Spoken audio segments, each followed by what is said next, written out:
Assalamualaikum warahmatullahi wabarakatuh. Waalaikumsalam Bismillahirrahmanirrahim. warahmatullahi Wassalatu wassalamu ala Rasulillah wa ala alihi wa sahbihi wa man walah. Rabbi shrah li sadri wa yassir li amri wahlul 'uqdatam min lisani yafqahu qawli. Subhanaka la ilma lana illa ma 'allamtana innaka antal alimul hakim. Wa hasbunallahu wa ni'mal wakil. Ni'mal maula wa ni'mal nasir. La hawla wa la quwwata illa billah al-'aliyyil 'azim. La hawla wa la quwwata illa billah al-'aliyyil 'azim. La hawla wa la quwwata illa billah al-'aliyyil 'azim. Amma ba'du. Qala musannif rahimahullah ta'ala wa nafa'na bi 'ulumihi fid dharain. Amin. Yang ke-8 yakni daripada rukun solat yang 13, duduk antara dua sujud.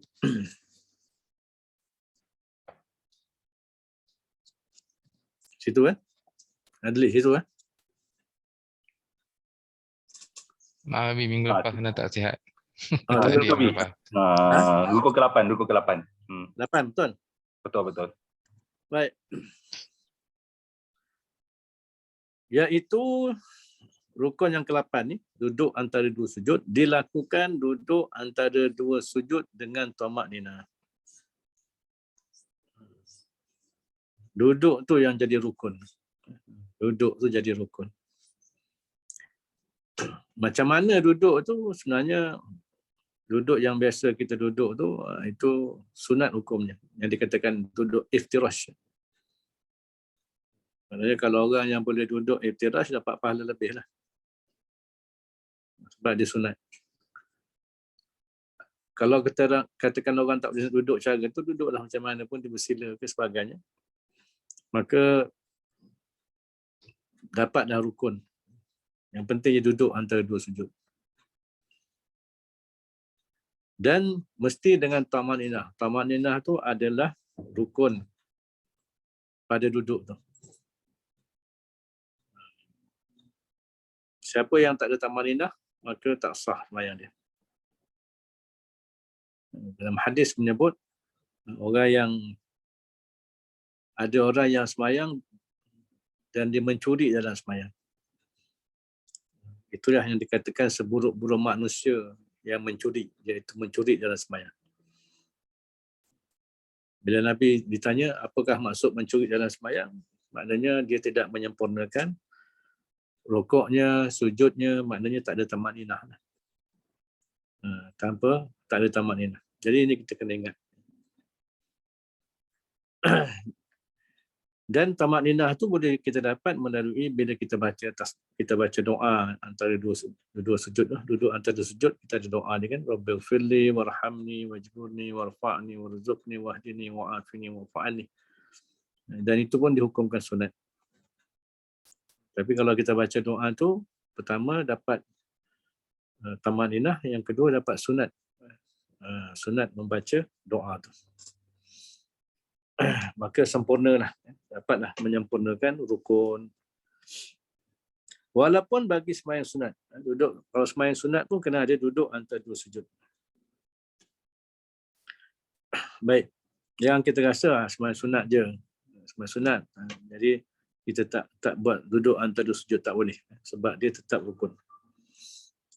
Dan jangan dipanjangkan duduknya, duduk antara dua sujud tu jangan dipanjangkan. Maknanya lebih dipanjangkan, lebih panjang daripada sujud. Jangan lebih panjang daripada sujud, sebab duduk antara dua sujud ni adalah rukun pendek. Dia dikatakan rukun pendek. Manakala rukuk itu rukun panjang. Sujud rukun panjang. I'tidal rukun pendek. Jadi antara rukuk panjang, i'tidal rukun pendek. Sujud panjang, duduk antara dua sujud itu rukun pendek. Maka jangan dipanjangkan duduknya. Demikian juga pada i'tidal. I'tidal pun tak boleh lebih panjang daripada rukuk. Kerana kedua-duanya iaitu duduk dan juga i'tidal merupakan rukun yang pendek. Dan setengah pandangan mengatakan bahawa batal sembahyang kalau kita lebih memanjangkan i'tidal daripada rukuk dan juga memanjangkan duduk daripada sujud.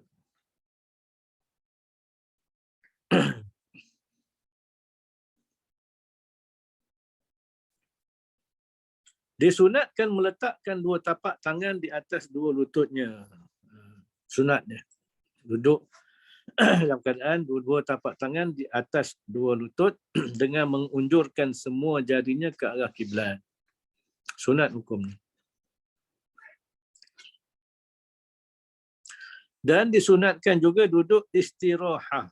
Apa makna istirahah? Istirahah ni maknanya nak berehat. Nak berehat. Iaitu selepas sujud yang kedua. Bila hendak berdiri daripada sujud, maknanya bila nak masuk ke rakaat yang berikutnya. Bila nak masuk ke rakaat berikut, maka kita daripada sujud kali kedua tu nak bangun, maka sunat duduk dulu, duduk sekejap. Itu dinamakan duduk istirahah. Dan dihukumkan sunat, dapat pahala lagi. Sebab itulah sembahyang ni kalau sekadar yang wajib-wajib, 13 rukun je lah. Sah, memang sah. Tapi untuk mencantikkan sembahyang, maka banyak perkara-perkara yang sunat. Maknanya bukan sekadar sembahyang tu cantik, pahalanya pun bertambah. Bila pahala bertambah, berarti pahala ni sesuatu yang menenangkan hati. Sebab apa? Bila ada pahala, pahala menghapuskan dosa. Pahala menghapuskan dosa. Jadi dosa-dosa yang melekat ke hati itu dia akan dihapuskan dengan pahala. Lagi banyak pahala, lagi bagus. Pahala akan membersihkan hati, menyebabkan hati itu tenang. Yang menyebabkan hati kita ni selalu tak tenang, risau, resah, gelisah, brunsing, antaranya ialah kerana dosa. Dosa yang melekat dalam hati kita.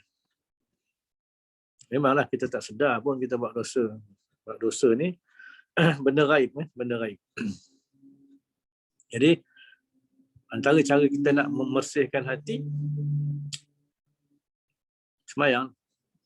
Sebab sembahyang ni banyak pahalanya. Bukan sekadar pahala yang fardu-fardu, tapi pahala yang sunat-sunat pun banyak. Maka tak sayugianya kita meninggalkan perkara-perkara yang sunat.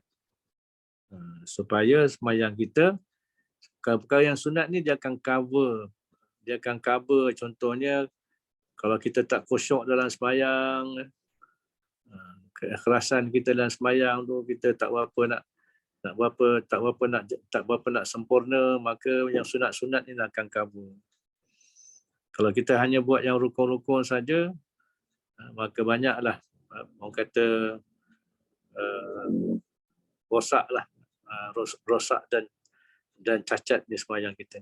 Semata-mata mengharapkan yang fardu, yang rukun-rukun saja.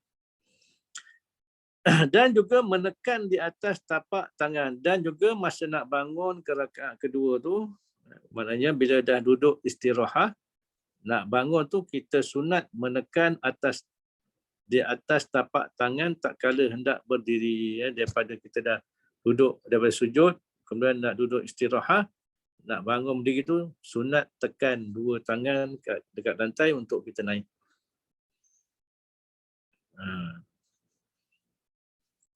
Begitu tertibnya. Betullah orang yang jaga sembahyang ni jadi orang yang sangat tertib sembahyang. Itu kelebihan orang yang sembahyang. Tapi syarat dia jaga sembahyang lah. Dia memelihara sembahyang dia, bukan cincai-cincai, bukan sambrono lah. Sebab itulah orang yang nak bertaubat kena baiki sembahyang. Siapa yang nak baiki perangai akhlak dia kena baiki sembahyang. Siapa yang nak bersihkan dosa-dosa dia kena baiki sembahyang. Siapa yang nak nak buang sifat-sifat buruk dalam hati kena baiki sembahyang. Siapa yang nak banyak nak makbul doa, kena baiki sembahyang. Siapa yang nak murah rezeki kena baiki sembahyang. Siapa yang nak dapat redha Allah kena baiki sembahyang. Sembahyang. Itulah sembahyang, ibadah yang paling besar, ibadah yang mula-mula ditanya di akhirat nanti. Jadi jadilah manusia, jadilah musalli, orang yang sembahyang yang benar-benar memelihara sembahyang. Sembahyang ni benda serius dalam hidup. Lebih serius daripada makan minum, lebih serius daripada belajar, lebih lebih serius daripada segala-galanya. Sembahyanglah paling utama. Baik. Yang ke-9 iaitu rukun solat, rukun sembahyang yang ke-9 membaca tasyahud akhir. Tasyahud ni apa makna? Tasyahud ni maknanya persaksian lah, persaksian. Kadang-kadang kita panggil tahiyat, membaca tahiyat. Maknanya membaca tu yang menjadi rukun. Bukan tasyahud tu. Tasyahud tu bacaannya. Tapi perbuatan membaca. Sebab rukun ni termasuk rukun qauli. Yakni rukun yang kena baca. Macam tadi duduk antara dua sujud, rukun fi'li. Rukun yang kena buat. Yang ni kena baca. Jadi bila baca samalah macam mana rukun-rukun qauli yang sebelum ni. Contohnya takbiratul ihram, contohnya Fatihah yang kita dah belajar sebelum ni. Maknanya kena dengar, baca tu kena dengar. Kena didengari. Dan membaca bacaan tasyahud ni ataupun tahiyat ni sama macam mana kita baca Quran. Kena betul bacaan dia, makhraj kena betul. Semua kena betul. Macam seolah kita baca Quran. Sebab dia rukun qauli. Sama macam Fatihah. Itu dia. Jadi tasyahud ni maknanya persaksian. Persaksian apa? Persaksian ataupun syahadah kita lah. Persaksian tentang tauhid. Mentauhidkan Allah Subhanahu Wa Taala, menyembah Allah Taala. Itu kita ada dalam kandung, ada terkandung di dalam bacaan itu sendiri. Baik. Lafaznya ialah at-tahiyyatu. At-tahiyyah. Ada dua sabdu tu. At-tahiyyatul mubarakatus. Ada satu lagi sabdu. Tus salawatut. Ada lagi sabdu. Tayyibatulillah. Ada lagi sabdu. Maknanya sabdu-sabdu ni ataupun syiddah lah. Arab kata syiddah. Ataupun tasydid. Melayu panggil sabdu. Orang Melayu lama lah. Kan? Zaman-zaman Habib dulu kecil-kecil belajar kata sabdu kan. Nak sedap, nak senang bercakap orang Melayu lah. Jadi semua huruf, semua kalimat, semua tasydid ni kena dilafazkan. Tak boleh tinggal.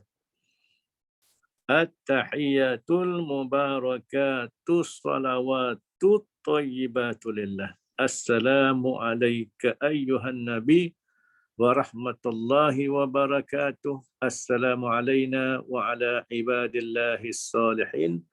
Ashhadu an la ilaha illallah wa ashhadu anna Muhammadar Rasulullah. Itu yang dikatakan tasyahud.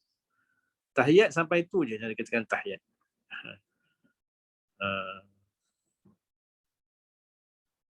Okey, sampai itu yang dikatakan tahiyat.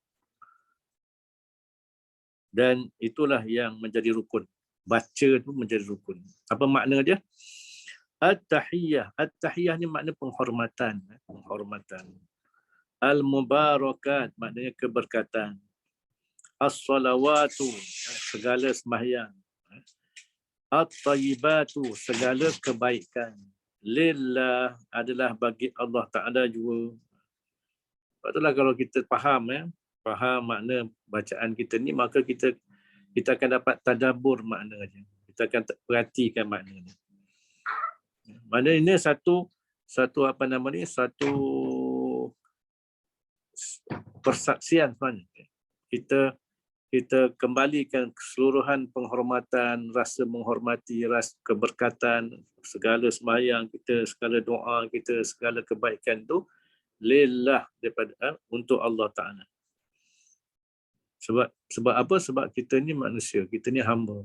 Allah Ta'ala ni dia Tuhan. Maka dia yang penguasa sempurna, maka semua itu kita kembalikan kepada Allah. Assalamu alayka. Assalamu alayka ayuhan nabi. Wahai nabi. Ayuhan nabi itu mana? Wahai nabi lah. Dia terjemahkan wahai nabi dulu. Assalamu alayka. Semoga engkau mendapat kesejahteraan. Salam. Kita beri salam pada nabi. Wa rahmatullah, dan segala rahmat. wa barakatuh, dan keberkatan Allah kita ucapkan semuanya atas Nabi kita Muhammad sallallahu alaihi wasallam. Kalau kita lihat lafaz ni disebut assalamu alayka. Assalamu alayka ni, ka ni dhamir ka ataupun ganti nama ka ni seolah-olah kita bercakap dengan Nabi. Seolah-olah kita bercakap Nabi ada depan kita. Assalamu alayka, seolah-olah Nabi depan kita. Walaupun Nabi dah wafat kan, jasad dia dekat Madinah sana. Tapi bila kita baca doa ni assalamu alayka, seolah-olah kita bercakap dengan Nabi, sedang berhadap dengan Nabi. Tambah lagi kita kata ayuhan Nabi, wahai Nabi, assalamu alayka. Apa kelebihan dia? Sebenarnya para ulama membahaskan ini, sebenarnya bila kita baca ni kan, kita sebenarnya dididik supaya seolah-olah kita merasai Allah, seolah-olah kita merasai Nabi ni ada depan kita. Ada depan kita. Kena rasakan benda ni. Walaupun Nabi sudah wafat, Nabi dah tak ada bersama kita, tapi nak dirasakan supaya Nabi ni sentiasa ada dalam hati kita. Itu dia kelebihan dia.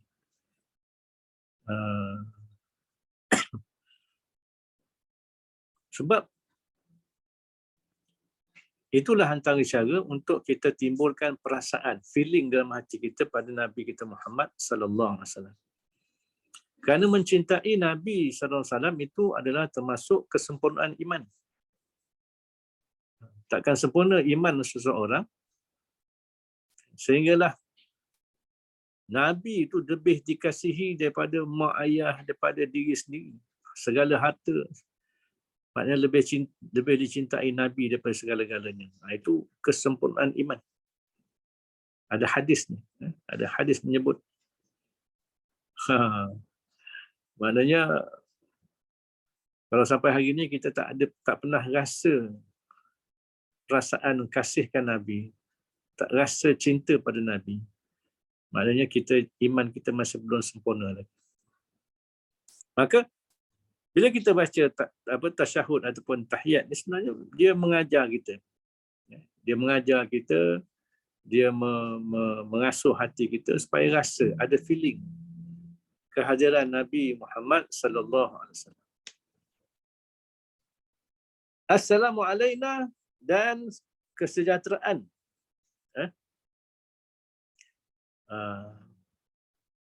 alayna, ke atas kami, wa ala ibadillahi salihin, atas kami dan ke atas hamba-hamba Allah yang saleh.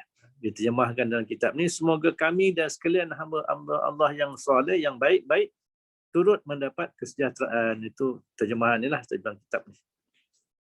Jadi kalau kita terjemahkan secara lafzi, secara lafaz, assalamu alayna, salam, kesejahteraan atas kami, wa ala ibadillahi salihin, dan ke atas seluruh hamba-hamba Allah yang saleh.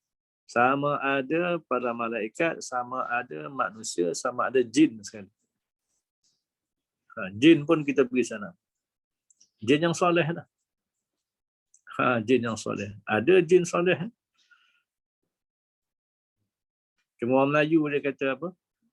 Sebaik-baik jin tu adalah sejahat-jahat manusia kan. Itu orang Melayu yang cakap, itu bukan hadis Nabi. Orang Melayu yang cakap sebaik-baik jin adalah seburuk-buruk manusia. Sedangkan dalam Al-Quran sendiri menyebut jin ada yang soleh. Macam mana orang Melayu cakap benda yang bercanggah dengan Quran? Itu dia. Jin-jin yang dulu beriman dan belajar dengan Nabi masih hidup sampai sekarang. Jadi itulah, kita banyak tuduh jin kan. Padahal jin lagi awal daripada kita. Jin pun kena beriman, jin pun kena beribadah. Wa ma khalaqtul jinna wal insa illa liya'budun. Cuma memanglah ada jin yang kafir, ada jin yang Islam. Macamlah Melayu, orang manusia juga ada jin kafir, ada jin Islam kan, sama aja. Manusia pun ada yang kaki arak, kaki judi, kaki dadah, sama aja. Jin pun ada kaki jahat juga. Baik, jadi maknanya bila kita beri salam ni, kita beri salam pada seluruh makhluk yang merupakan hamba-hamba Allah yang soleh.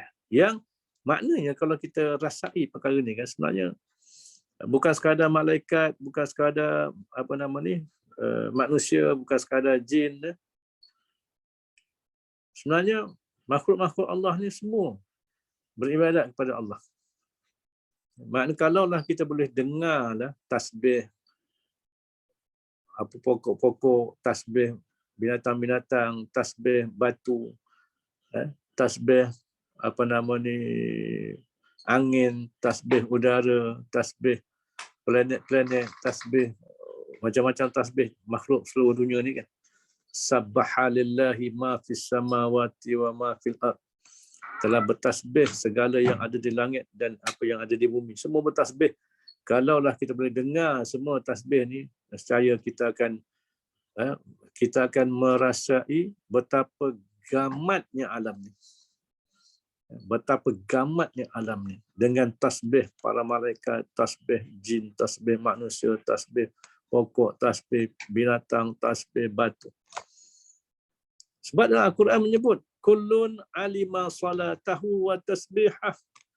Segala sesuatu mengetahui cara sembahyang dia dan cara tasbihnya. Maknanya kalau kita ni manusia lah tak bertasbih, mulalah kita manusia yang tak memuji Allah. Kita ni malas nak memuji Allah, malas nak zikir. Teruk sangatlah kita ni. Kita ni tak bersama dengan alam. Seluruh alam sebenarnya bertasbih, sembahyang, memuji, berzikir, memuji Allah Subhanahu Wa Taala. Baik, jadi maknanya dengan assalamu alaina wa ala ibadillahi salihin, ini satu hubungan kerohanian kita dengan seluruh hamba-hamba Allah yang saleh. Apa makna hamba yang saleh? Saleh ni apa makna? Saleh mana baik. Saleh ni baik. Diri dia baik. Hati dia baik, akhlak dia baik, ibadat dia baik, cakap dia baik, perangai dia baik, pergaulan dia baik. Ini orang yang soleh, baik. Dan yang lebih baik daripada itu ialah orang yang soleh dan dia muslih. Soleh dia baik untuk diri. Muslih dia soleh, dia memperbaiki orang lain pula. Itu beza soleh dan muslih. Maka orang yang ada sifat soleh dan muslih itu lebih tinggi lagi kedudukannya. Para ulama, para pendakwah, para waiz yang memberi nasihat, orang-orang yang memberi nasihat. Ini orang-orang yang muslih, orang-orang yang memperbaiki orang lain. Orang-orang yang membantu, menolong orang susah. Ini semua orang muslih. Orang yang membimbing manusia, orang yang mendidik manusia, ini semua orang muslih. Jadi termasuklah dalam juga di kalangan orang-orang yang soleh. Kerana orang-orang yang soleh inilah yang dijanjikan, yang disebut dalam surah Fatihah, allazina an'amta alaihim, orang-orang yang Allah Ta'ala beri nikmat kepada mereka, nikmat Islam dan nikmat iman. Para nabi, para siddiqin, syuhada dan salihin. Maksudnya kita kena jadi orang soleh. Jangan malu nak jadi orang soleh. Soalnya kita orang Melayu, kadang malu nak dikatakan orang yang soleh. Padahal anak-anak yang soleh lah yang doa mereka akan dimakbulkan. Bahkan ketika mak bapak dah mati pun, doa anak-anak yang soleh ni akan sampai kepada ibu bapa mereka. Adalah anak yang soleh ni kena semayang lah. Kalau dia doa tapi semayang pun tidak, itu bukan anak yang soleh. Kemudian asyhadu an la ilaha illallah wa asyhadu anna Muhammadar Rasulullah. Aku naik saksi bahawa sesungguhnya tidak ada Tuhan melainkan Allah yang disembah.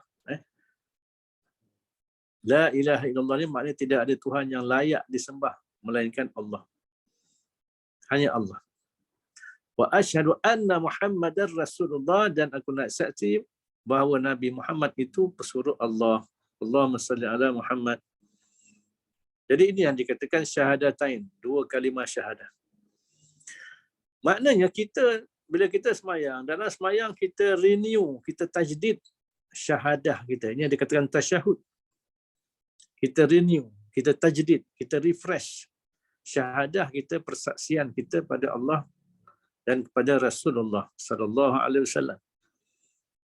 Sebab dua kalimah syahadah inilah merupakan kunci kepada Islam.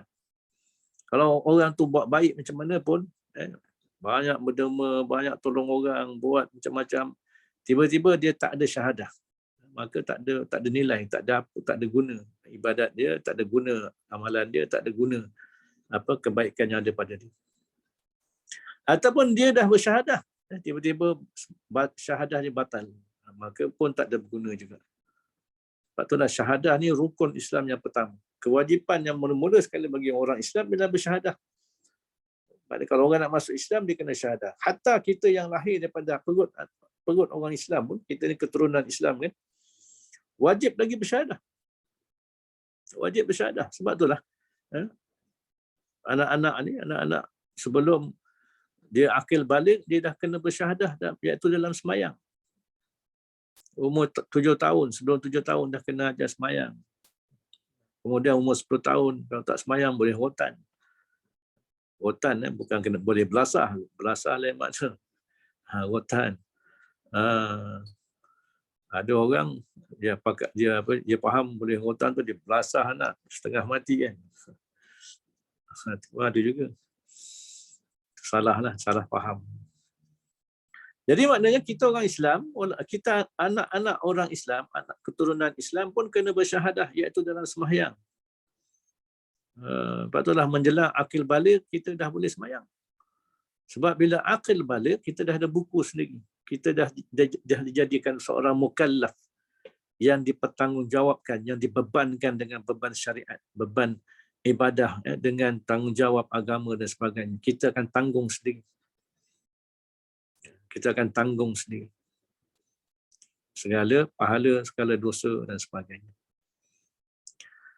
Jadi oleh kerana itulah syahadah ni merupakan perkara yang pertama dalam agama yang mesti kita settlekan. Pertama mengucap, yang kedua kena belajar apa makna syahadah. Sebab itulah sekarang ni orang tak banyak belajar tentang syahadah.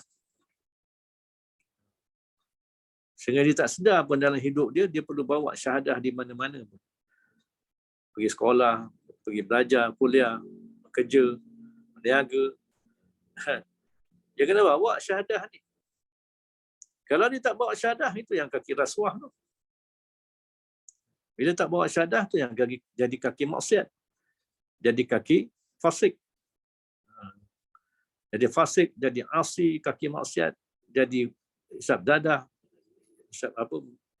berjudi, minum arak, berzina, makan rasuah, nyeleweng, itu semua punca daripada tak bawa syahadah dalam hidup dia. Lepas itulah dalam sembahyang kena ulang-ulang syahadah, ingatkan diri tentang syahadah dia, persaksian dia dengan Allah Subhanahu Wa Taala. Maka tasyahud inilah juga yang sunat dibacakan pada tasyahud awal. Pada tasyahud awal. Jadi sampai situlah yang dikatakan tasyahud. Adapun bila kita baca selawat atas Nabi itu dah masuk rukun yang ke-10 daripada rukun 13 rukun sembahyang, iaitu membaca selawat. Membaca selawat. Barulah masuk rukun yang ke-10, iaitu membaca selawat atas Nabi sallallahu alaihi wasallam pada tasyahud akhir. Jadi itu pun rukun qauli juga. Setidak-tidaknya Allahumma salli ala Muhammad, itu yang dikatakan rukun qauli dan rukun yang ke-10 daripada rukun 13 rukun sembahyang. Sama situ mesti dibaca. Kalau tak baca selawat ni, maka tak sah sembahyang. Tak sah sembahyang. Allahumma salli ala Muhammad wa ala ali Muhammad. Selawat atas keluarga Nabi, itu sunat aba'ad. Sunat aba'ad. Selawat atas keluarga Nabi itu dah masuk sunat aba'ad. Itu lain cerita dah. Sekarang ni kita bicara tentang rukun solat yang 13. Apa makna selawat? Allahumma salli ala Muhammad. Ya Allah, kurniakanlah rahmat kepada Nabi Muhammad sallallahu alaihi wasallam. Maksud selawat ni, oleh orang Melayu kata selawat, padahal Arab kata salawat. Orang Melayu dia bila masuk lidah dia dah berubah. Asal salawat masuk lidah Melayu dah selawat. Kalau cakap Arab, barakah. Masuk lidah Melayu, berkat. Dia dah berubah. Orang Melayu ni kan kuat bida'ah kan. Dia buat benda bida'ah. Asalnya barzanji. Barzanji. Masuk lidah Melayu, berzanji. Itulah orang Melayu. Siapa Melayu? Engkau lah Melayu. Ini dah Melayu kan. Jadi, tak apa, nak buat macam mana? Tak salah pun. Tak salah. Baik.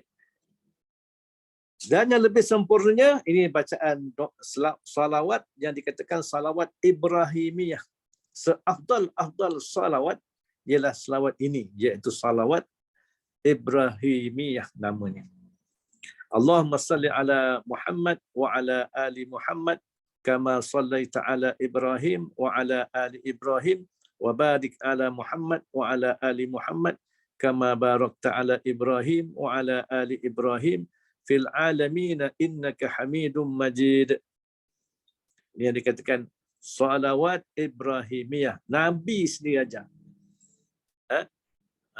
Nabi sendiri beritahu inilah seafdal salawat. Jadi yang dikatakan salawat tu ialah yang Allahumma salli ala Muhammad. Itu lafaz tu. Yang lain tu, yang tambah-tambah tu, kan kita sekarang biasa dengar orang kata apa, ada selawat nahariyah lah, ada selawat selawat al-anwar lah, selawat macam-macam nama selawat kan yang orang-orang amalkan. Itu ditambah dengan puji-pujian pada Nabi. Tapi basic yang dikatakan selawat Allahumma salli ala Muhammad, itu je. Yang lain-lain tu tambahan tu ulama susun kan, untuk tujuan memuji-muji Nabi, itu tambahan. Tapi yang Nabi betul-betul ajar, yang dikatakan afdal salawat, yang ini dia, salawat yang dikatakan salawat Ibrahimiyah. Apa maknanya? Ya Allah, kurniakanlah rahmat kepada Nabi Muhammad sallallahu alaihi wasallam dan kepada ahli keluarga Nabi Muhammad sallallahu alaihi wasallam sebagaimana engkau kurniakan rahmat kepada Nabi Ibrahim dan keluarga Nabi Ibrahim. Baik, timbul persoalan, boleh tak kita tambah Allahumma salli ala sayyidina Muhammad wa ala ali sayyidina Muhammad kama sallaita ala sayyidina Ibrahim wa ala ali sayyidina Ibrahim? Kalau ikut lafaz yang ni, yang kita tengok ni kan, tak ada kan? Tak ada. Tapi boleh tak? Boleh sebenarnya. Tak ada masalah.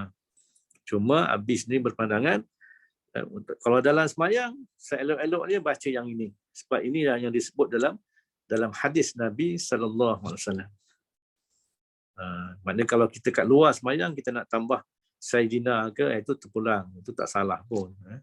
Itu dari segi, sebab Sayyidina ni maknanya penghulu kami. Dan memanglah Nabi kita Muhammad SAW ni ialah Sayyidul Mursalin. Penghulu Rasul, penghulu Anbiya, Sayyidul Anbiya wal Mursalin. Sayyid kan. Tapi dalam semayang habis sendiri tak tambahlah. Sebab guna betul-betul yang Nabi ajar dalam lafaz ni, sebagaimana lafaz yang kita baca ni.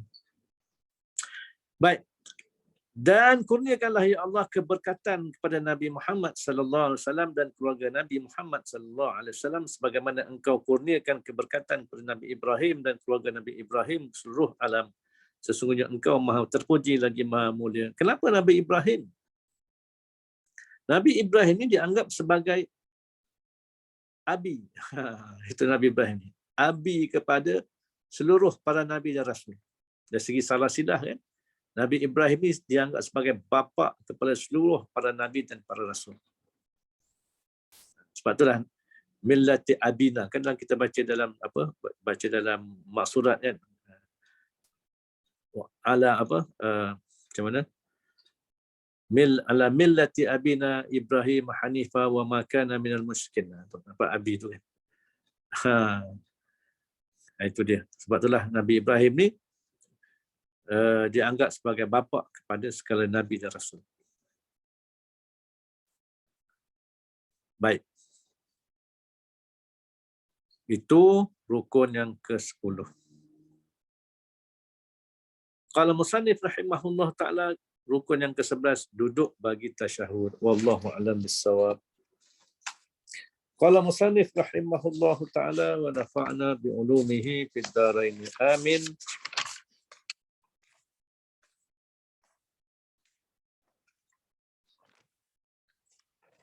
Bagaimana?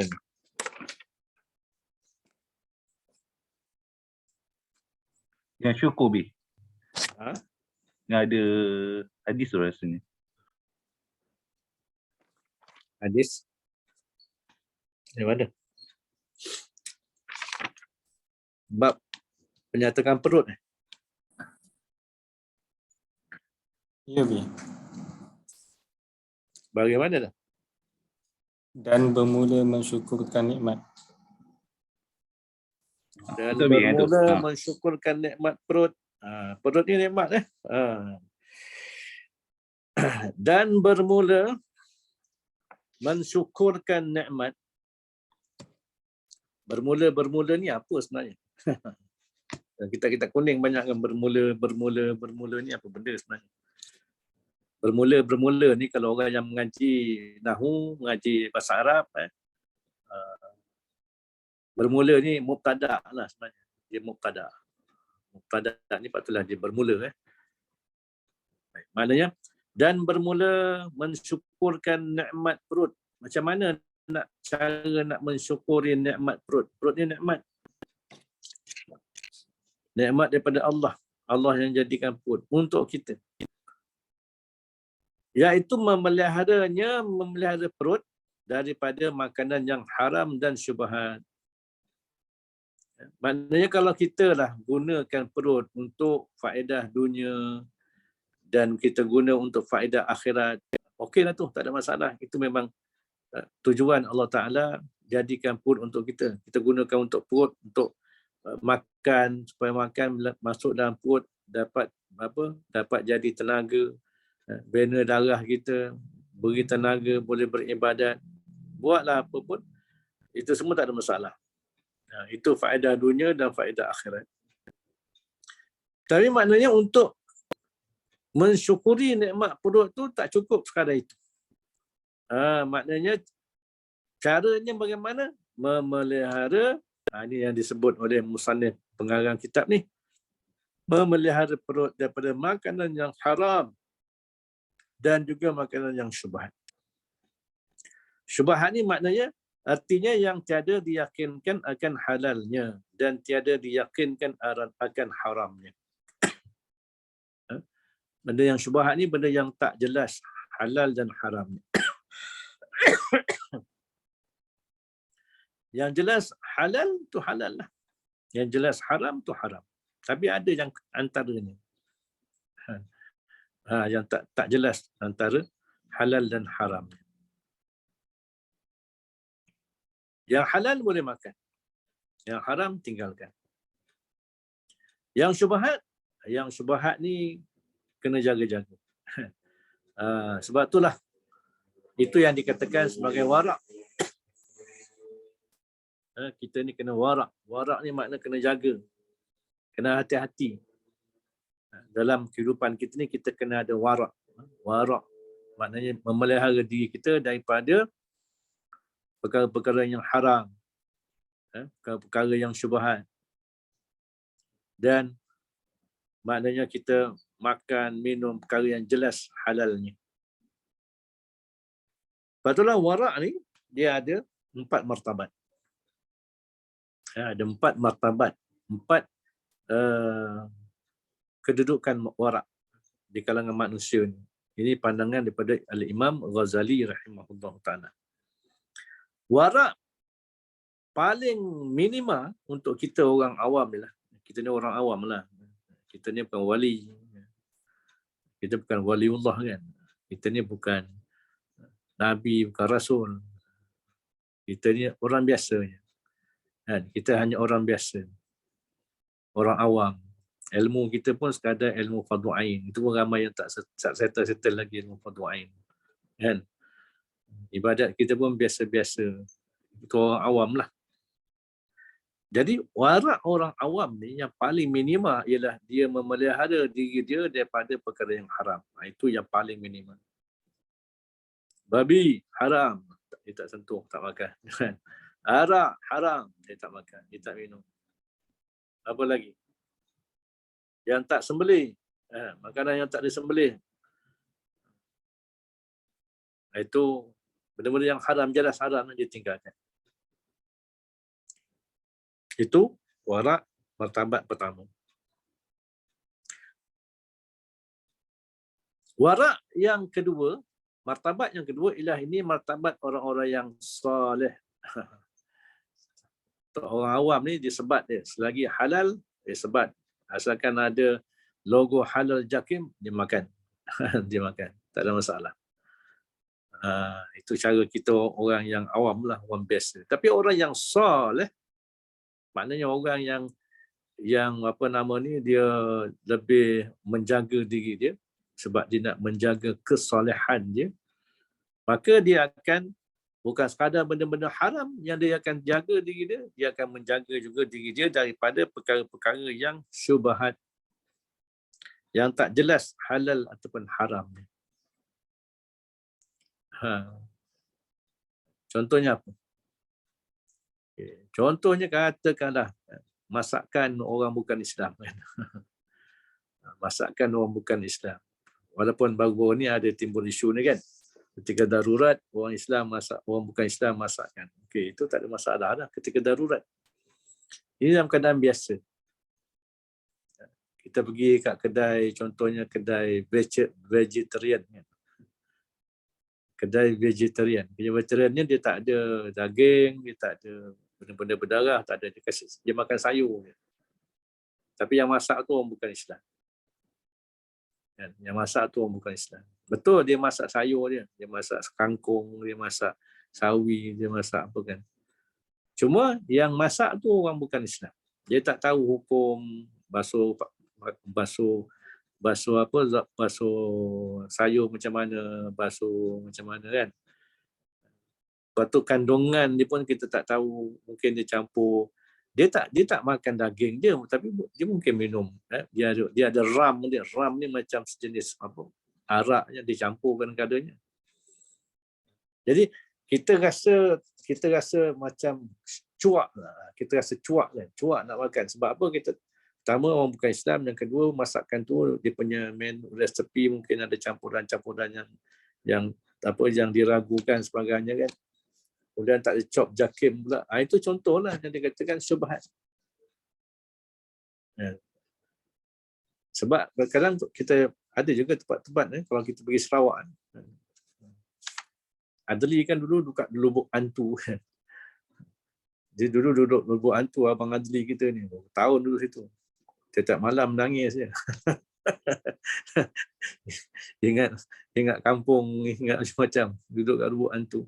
Kat sana, kat Sarawak banyak kedai-kedai yang kata serve no pork. Kan? Serve no pork. Jadi dia tak serve tak serve babi kan. Jadi ada setengah orang dia badun je kata harap tak ada babi, makan je lah. Itu yang jadi masalah tu kat situ lah. Kalau orang-orang yang saleh dia akan jauhkan. Dia akan jauhkan diri dia daripada makanan-makanan yang begitulah. Okey. Kemudian ada juga martabat orang yang ketiga yang dikatakan martabat orang yang muttaqin, yang bertakwa, yang sempurna takwa. Ini martabat orang muttaqin, sempurna takwa. Iaitu martabat yang ketiga ni dia meninggalkan perkara-perkara yang halal. Perkara-perkara yang halal pun ditinggalkan, yang harus boleh makan. Tapi kerana takut jatuh kepada yang haram ataupun takut jatuh kepada yang syubhat, benda tu harus. Contoh apa? Contoh ada chop jakim, okey je. Tapi kita tahu, ni contohlah kan, benda yang halal, tak ada masalah. Tapi dululah isu-isu yang apa, kaitan dengan Israel contohnya. Syarikat-syarikat yang ada kaitan dengan Israel. Yang jelas memang membantu Israel. Yang jelas jadi funder kepada kerajaan Israel. Kerajaan rejim Zionis kan. Chop jakim ada, tak ada masalah. Halal. Pekerja pun orang Islam. Semua okey. Tapi orang yang muttaqin ni, hati dia kan dia halus. Dia sangat halus tentang orang kata nasib orang Islam. Walaupun dari segi keharusan tu ada. jual beli, kita beli makanan, makan, benda tu halal, kita beli, duit tu kita tak tanyalah hantar ke mana kan. Tapi inilah kehalusan orang yang martabat yang ketiga. Dia takut, walaupun benda tu halal, halus, takut dia ada syubhat kat situ. Dia takut. Ini orang yang muttaqin. Tapi orang jenis macam kita ni, yang orang awam ni, balun je kan, tak ada masalah. Selagi ada JAKIM kita balun. Masa makan tu tak ingatlah mereka ke Israel ke apa, kita balun je. Itu dari segi halal tak ada masalah. Tapi ni martabat orang yang ketiga tadi, orang yang sempurna takwa. Baik. Ada martabat yang lebih tinggi lagi. Yang ni memang kita tak terdaya dah nak capai. Makanya martabat yang paling tinggi warak ni ialah orang-orang yang siddiqin. Ini makam orang siddiqin. Orang yang sangat membenarkan Allah dan Rasul. Siddiq. Kalau sahabat Nabi yang dapat gelaran siddiqin, siddiq ni ialah Sayyidina Abu Bakar As-Siddiq. Ketika Nabi turun daripada Isra' Mi'raj, orang semua rasa ragu dengan Nabi, ada yang ketawakan Nabi, ada yang perolokkan Nabi. Sayyidina Abu Bakar lah orang yang pertama mengatakan, kalaulah Muhammad itu pergi ke tempat yang lebih jauh daripada itu pun, aku akan benarkan dia. Terhebatnya keimanan Sayyidina Abu Bakar. Sedikit pun tak ada keraguan dalam hati dia terhadap Allah dan Rasul. Kuatnya keyakinan, benarnya keimanan Abu Bakar ni sampai bila satu peperangan nakkan sumbangan jihad ni untuk perang fisabilillah, dia beri seluruh harta ni. Sayyidina Umar ingatkan dia boleh kalahkan Abu Bakar, dia beri separuh daripada harta dia. Tiba-tiba Sayyidina Abu Bakar serahkan seluruh hartanya. Sehingga orang tanya, apa yang ada pada engkau ya Abu Bakar? Allah dan Rasul. Maknanya yakin sungguh. Dia sangat membenarkan Allah dan Rasul. Ini hebatnya Sayyidina Abu Bakar. Maka orang-orang yang setara dengan itu, yang siddiq. Siddiq ni ialah orang yang sempurna Islam dia, sempurna iman dia, sempurna takwa dia, sempurna keikhlasan dia. Ini semua sempurna. Maka dia disebut sebagai siddiqin. Apa dia punya warak dia? Orang seperti ini, dia akan berpaling daripada Allah. Hati dia akan berjaga-jaga, dan arti kata memelihara hati dia daripada Allah. Dia nak Allah je. Dalam hati dia hanya ada Allah. Kenapa dia takut? Kalaulah ketika mana dia tak ingat Allah, ketika mana dia tak Allah Ta'ala tu tak ada dalam hati dia, dia takut ketika itulah dia mati. Maknanya ada saat yang dia tak bersama Allah, tak merasai keberadaan dan wujud Allah Ta'ala itu. Maka dia akan jaga hati dia akan pelihara hati dia. Ini makam sangat tinggi lah. Tak mampu kita kan. Makam kita ni label-label yang pertama lah, yang haram. Selagi yang halal kita balun. Cuma kena ingat juga ingat juga walaupun halal, contohlah kita pergi kedai mamak kan, ataupun kedai-kedai Melayu buat roti canai kan, memang roti canai buat daripada tepung tu halal, yang buat orang Islam ya. Cuma roti canai ni buat kat depan kedai kan, dia bukan buat kat belakang kedai, dia buat kat depan kedai. Maknanya kita nampak dia buat.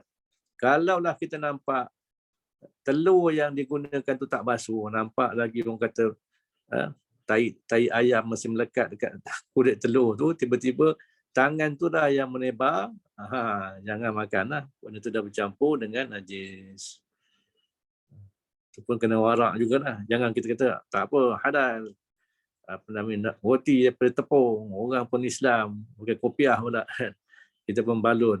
Tengok telur selepet lagi dengan dengan tai ayam.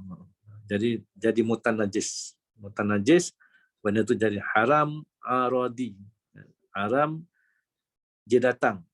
Sesuatu yang mendatang sebab bercampur dengan najis tadi. Asalnya halal. Tepung tak ada masalah kan. Begitulah juga kalau kita kat luar negara. Keluar negara yang banyak biasa kes orang luar negara lah. Kita pergi Amerika ke, pergi England ke, pergi mana-mana kan. Di pengalaman Nabi jugalah. Situ ada masalah sikit makan. Masa Nabi dekat England tu sekali, nak makan kat kedai, satu kedai lah, kedai Turki. Ditunjukkan menu-menu dia kan. Ada menu dia tulis halal. Satu lagi menu tak halal. dalam dia punya menu tu siap tulis yang ni halal, yang ni tak halal. Masak dalam satu dapur yang sama. Dah duduk dah, tengok tak jadi keluar. Ini realiti kalau kat luar negara. Jadi benda-benda ni lah. Sebab apa? Dia melibatkan soal apa yang masuk dalam perut kita. Apa yang masuk dalam perut kita. Baik. Dan memeliharanya, termasuk juga mensyukurkan nikmat Allah Ta'ala ni pada perut kita ni. Nikmat perut ni ialah dengan memeliharanya daripada bersangatan kenyang. Ini yang susah ni. Ini yang susah ni. Maknanya nak kena jaga juga perut jangan sampai bersangatan kenyang. Maknanya dalam bab bersangatan kenyang ni pun sebenarnya termasuk dalam perkara yang kita akan tercebur dalam perkara yang kita mengkufuri nikmat perut. Itu dia. Sebab apa? Ada hadis Nabi SAW menyebut, nahnu qaumun, kami ini adalah satu kaum, la na'kulu, kami tak makan hatta naju' sehinggalah kami lapar. Wa iza akalna, dan apabila kami makan, la nashba', kami tak sampai kenyang, maknanya terlalu kenyang. Ini hadis, walaupun hadis ni dhaif, tapi maknanya benar. Makna hadis ni benar. Sebab itulah kita lihat, bersangatan kenyang ni sebenarnya dia banyak dia banyak mudarat dia sebenarnya. Bukan tak payah cerita bab agama dah. Tak payah cerita bab agama pun sebenarnya. Kalau kita bahas dari segi kesihatan pun, dari segi sains pun, bersangatan kenyang ni dia mudarat macam-macam. Orang yang bersangatan kenyang ni maknanya orang yang tak jaga makan sebenarnya. Dia tak jaga makan. Dia makan je lantak sampai, orang kata sedawa 5 kali lah. 5 kali sedawa. Apa taknya makan pun tambah 3 kali. Kalau buka puasa tu air ke 5 jenis. Air, cendol lain, cincau lain. Air tak apa macam air kan. Nasi pun 3 jenis. Nasi kerabu, nasi dagang, semua nasi ada. Itu belum lagi ayam penyet lah, ayam macam-macam ayam ada. Lepas tu makan dah sampai kenyang, lepas tu pun nak semayang. Masa semayang dah rasa malas. Beri alasan nak kasih nasi turun dulu. Nak nunggu nasi turun dan dah hujung waktu semayang. Jadi orang begini bila tak jaga makan, bukan sekadar segi agama, dari segi kesan agama, dari segi kesihatan pun jadi rosak. Itu yang jadi macam manisnya, darah tingginya, tinggi kolesterolnya dan sebagainya. Itu. Jadi bersangatan kenyang ni dia ada mudarat. Dia ada mudarat itulah yang jadi sebab, maknanya dia menjadi sebab dia termasuk dikategorikan dalam bab makna tak mensyukuri nikmat perut tu sendiri. Makna kita memudaratkan perut. Itu yang kita kena ingat. Sebab bersangatan kenyang ni, kata Imam Syafi'i, dia akan menimbulkan apa? Pertama, bersangatan kenyang ni akan menyebabkan berat badan. Badan kita jadi berat. Pertama memang tambah berat lah. Tambah berat. Lepas kilo, lepas kilo 5 kilo, lepas 5 kilo, 10 kilo, tambah berat. Yang kedua maknanya ialah tambah berat. Badan berat ni adalah berat untuk beramal. Rasa malas nak beramal. Bila badan dah berat, perut dah kenyang sangat, memang susah nak beramal. Kalau beramal pun amalan kita tu, ibadah tu tak sempurna sebab terganggu dengan kekenyangan. Yang kedua kata Imam Syafi'i, orang yang bersangatan kenyang ni dia hati dia keras hati. Sebab apa? Sebab bila kita bersangatan kenyang, berarti kita menurut nafsu kita makan. Menurut nafsu kita. Bila menurut nafsu ni, maknanya hati kita ni dikuasai oleh nafsu. Bila hati dikuasai oleh nafsu, itu yang hati jadi keras.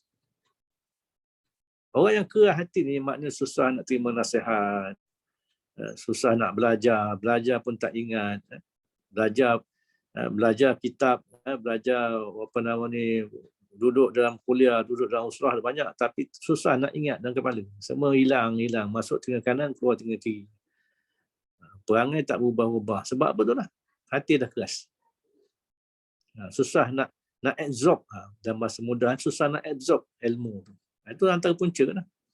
Tak jaga makan, kekenyangan. Dan juga kata Imam Syafi'i, orang yang kekenyangan ni, orang yang banyak kenyang ni, bersangatan kenyang ni, dia akan hilang kebijaksanaan. Orang kata orang belajar tu jadi lembab lah. Jadi lembab. Sebab apa? Perut rasa kenyang. Dan bila dah perut dah kenyang, dia akan menarik kepada mengantuk.